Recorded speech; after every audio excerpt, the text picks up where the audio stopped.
నమస్తే. నేను మీ జర్నలిస్ట్ వసంత్. ఆంధ్రప్రదేశ్లో ప్రస్తుతం రాజకీయంగా హాట్ టాపిక్గా మారిన అంశం నిరుద్యోగ భృతి. ఉద్యోగుల హామీలు, ముఖ్యంగా వైఎస్ఆర్సీపీ చేపట్టిన యువత పోరు ఉద్యమం రాష్ట్రంలో చర్చనీయాంశంగా మారింది. ఎన్నికలకు ముందు ఇచ్చిన హామీలను నెరవేర్చడంలో కూటమి ప్రభుత్వం విఫలమైందని వైఎస్ఆర్సీపీ ఆరోపిస్తుండగా, అందుకు కూటమి ప్రభుత్వం ఎలా స్పందిస్తుంది? వాస్తవాలేంటి? పూర్తి వివరాలు ఇప్పుడు చూద్దాం.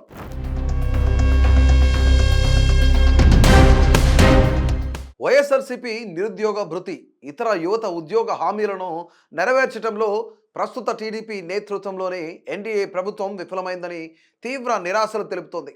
ఇక యువత పోరు పేరుతో రాష్ట్ర వ్యాప్తంగా ఈ ఆందోళనలు ఏవైతున్నాయో వాటిని ఉధృతం చేసింది. జూన్ 23, 2025న రాష్ట్రంలోని అన్ని జిల్లా కలెక్టరేట్ల వద్ద వైఎస్ఆర్సీపీ నాయకులు, కార్యకర్తలు పెద్ద ఎత్తున ధర్నాలు నిర్వహించి తమ నిరసనను వ్యక్తం చేశారు. వైఎస్ఆర్సీపీ ప్రధాన డిమాండ్లు ఏంటో మనం ఒకసారి చూద్దాం. వాళ్ళ యొక్క ఆరోపణలు కూడా తెలుసుకునే ప్రయత్నం చేద్దాం.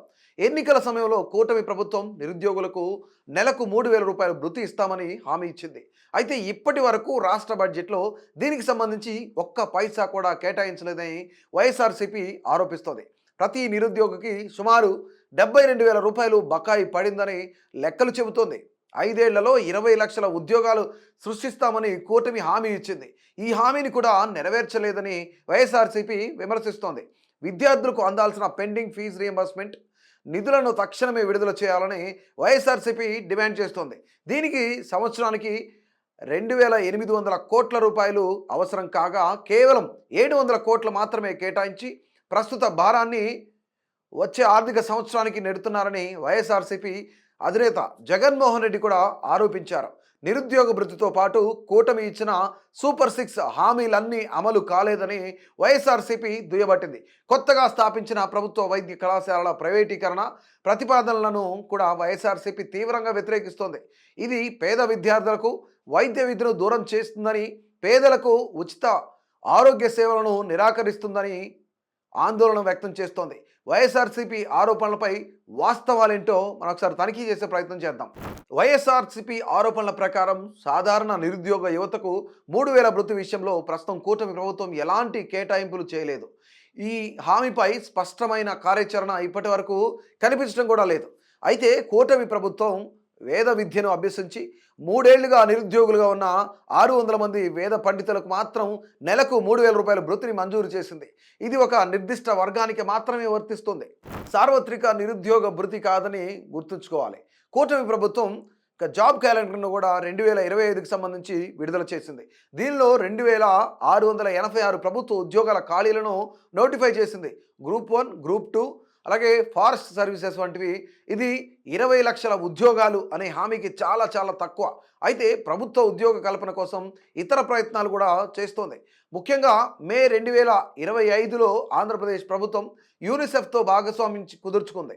ఇక youth for social impact, youth hub, passport to earning వంటి 3 యువత సాధికారత కార్యక్రమాలను ప్రారంభించింది.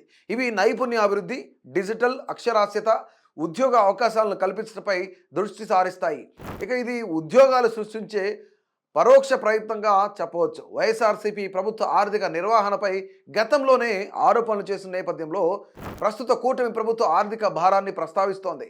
ఇక పిఆర్ఎస్ ఇండియా నివేదిక ప్రకారం ఆంధ్రప్రదేశ్లో 2025-26 ఆర్థిక సంవత్సరానికి 33,186 కోట్ల రెవెన్యూ లోటును, 79,927 కోట్ల ఆర్థిక లోటును అంచనా వేసింది.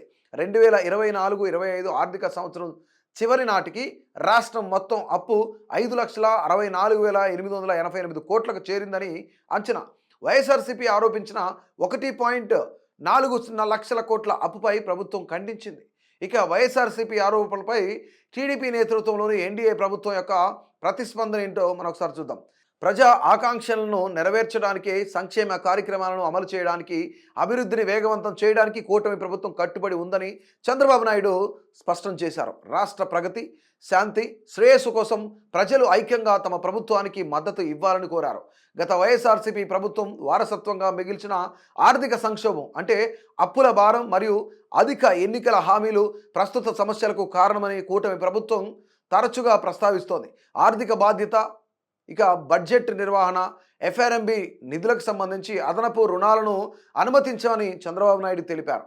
సవాళ్లు ఉన్నప్పటికీ కొన్ని హామీల అమలులో నెమ్మదిగా ప్రారంభం అయిందని ఎన్డీఏ ప్రభుత్వం పేర్కొంది. ఉదాహరణకు సంక్షేమ పెన్షన్లను నెలకు 4,000 రూపాయలకు పెంచినట్లు, తల్లికి వందనం పథకం ద్వారా తల్లుల ఖాతాల్లో 13,000 రూపాయలు జమ చేసినట్లు, పెట్టుబడి ఒప్పందాల ద్వారా ఉద్యోగ కల్పన ప్రయత్నాలు చేస్తున్నట్లు తెలిపారు.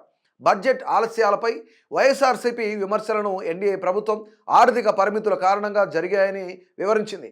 అయితే అమలు కాని హామీలను బడ్జెట్లో చేర్చకుండా ఉండేందుకే ఈ ఆలస్యం అని వైఎస్ఆర్సీపీ ఆరోపిస్తోంది. మొత్తంగా వైఎస్ఆర్సీపీ నిరుద్యోగ భృతి, ఇక ఉద్యోగ కల్పన హామీలను నిలబెట్టుకోలేదని ఎన్డీఏ ప్రభుత్వాన్ని తీవ్రంగా విమర్శిస్తోంది. ఇక దీనిని నమ్మక ద్రోహంగా అభివర్ణిస్తూ వాస్తవ తనిఖీ ప్రకారం సార్వత్రిక నిరుద్యోగ భృతి 3,000 రూపాయల హామీపై ప్రస్తుతానికి ప్రభుత్వ బడ్జెట్లో కేటాయింపులు లేవు. కానీ వేద పండితులకు మాత్రం ఈ భృతి ఇస్తున్నారు. ఉద్యోగ కల్పన విషయంలో విడుదలైన ఖాళీలు హామీ ఇచ్చిన సంఖ్యకు చాలా తక్కువగా ఉన్నాయి. అయితే నైపుణ్య అభివృద్ధి కార్యక్రమాలు ప్రారంభమయ్యాయి.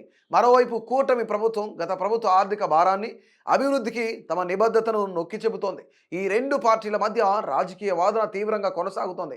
ప్రజల మద్దతును పొందడానికి ఇరుపక్షాలు కూడా తమ వాదనలను బలంగా వినిపిస్తున్నాయి. రాబోయే రోజుల్లో ఈ నిరసనలు, వాటి ప్రభావం ఎలా ఉండబోతోందో, ప్రభుత్వం తన హామీలను ఎలా నెరవేర్చబోతుందో వేచి చూడాలి. అభినవ్ భారత్ ప్రజల వాయిస్గా యువత ఆశలు, అవకాశాలు వాళ్ళని నెరవేరాలని కూడా ఆశిద్దాం.